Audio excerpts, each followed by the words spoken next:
So can most people, should most people begin to look at this process from the standpoint of as developing their financial framework is don't worry about where you are per se, but you need to begin that process of having a conversation and developing planning around that? Absolutely. You need to look to what date do you want to retire, right? And how are you going to get there? And often that asking that why, well, why even plan for retirement? Getting really focused and present to that question, or the answer to that question, will start getting you grounded in, should you be buying all these toys? Should you be eating at home, right? I don't know about you, but to go out and eat is cheap as $10 a head.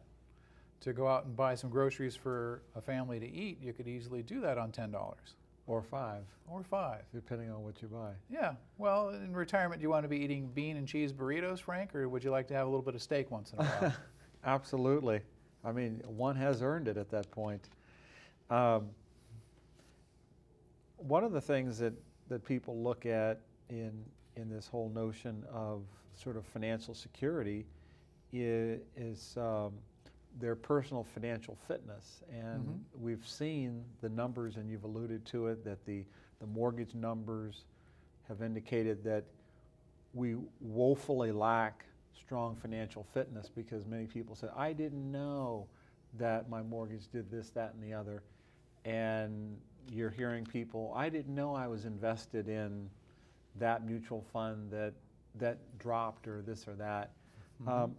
Talk a little bit before we move into what your organization does is, as we look at, again, the theme of the night is small business surviving, but also we're looking at the individual personal financial fitness and capacities and abilities to survive. Talk a bit about how that unfolds.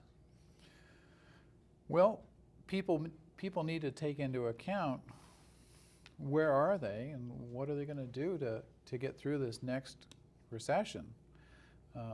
Frankly, most people that I circle with and work with don't think we ever exited the last recession and that we're actually embarking on the greatest depression.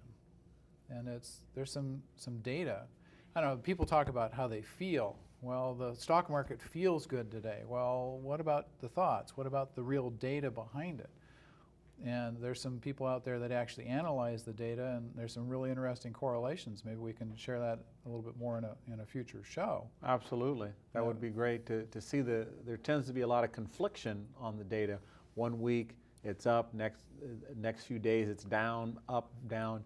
It's, I think, for the average consumer and investor, awfully confusing to know what their trend should generally be. And by the time they get to looking at it, it's gone down so much, and then the blame game ensues. And so I think you're right. The whole notion of personal responsibility and being accountable to be engaged in and understanding this whole notion of financial fitness and health, and which your organization does a great job at, is critically important.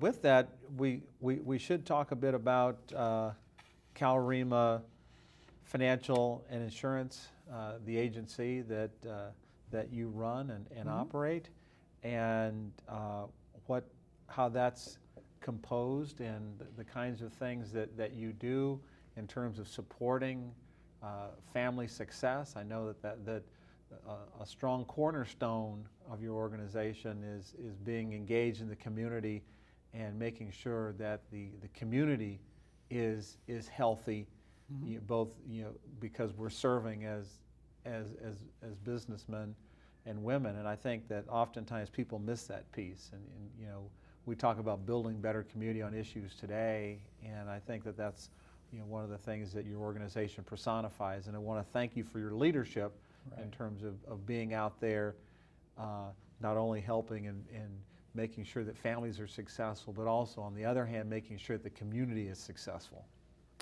Very good. Well, Frank, our office is located over in Campbell in the Prune Yard Towers, And we recently started a new firm, a registered investment advisor firm that's called Onesta Wealth Management. So we have Calrima Financial and Insurance Agency as well as Onesta Wealth Management. I'm a Bay Area native, born and raised right here, and I've seen many, many shifts.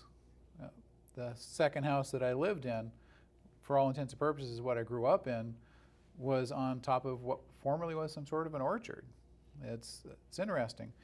And what we do... So you saw the seeds of Silicon Valley just grow up right around you. Yes, very much so. First job I had was at a little startup called Intel. Small mom and pop? Yeah, small mom and pop shop way back in the day. Very interesting. Well, at Calrima, what we do, Frank, is our team works to identify, isolate, and help eliminate financial issues that can impact your financial future. That's the key to what we're doing with people. And what I call myself basically is a recovering software engineer. I worked in the industry for many years, programming computers and putting together some amazing software. And what I've done is shifted my skill set from working on spreadsheets and all this other stuff to working on financial plans that actually show us how to have people retire effectively. And as I jokingly tell people, I need to know one data point. If you can provide me with this data point, Frank, I can tell you down to the dollar what you need to have, and that's the day you're going to pass away. If you can tell me that, I can put together an amazing financial plan. Well, the good Lord only knows when, and hopefully it's so far into the distant future that we'll have so much success that we wish everybody the most success. So, very good. As you begin to develop the framework for people's financial success, what are some of the things that you're uncovering that seem to be a trend in general about what the individual perhaps is lacking when they come to you? Well, the biggest thing they're lacking, frankly, is a plan.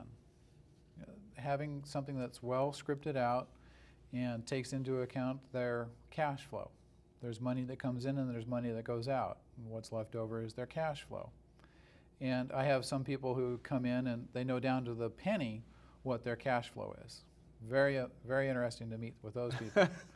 And then there's some people who are kind of clueless and very uncomfortable to talk about their cash flow.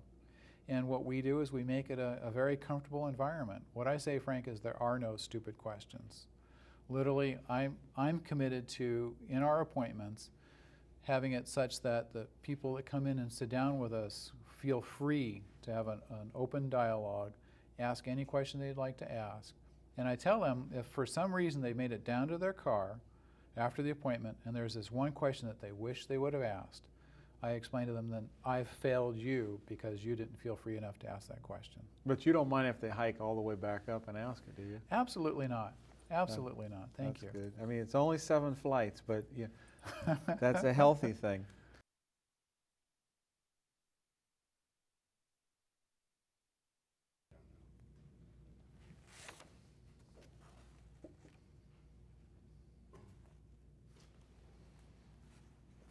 Okay, quiet on set.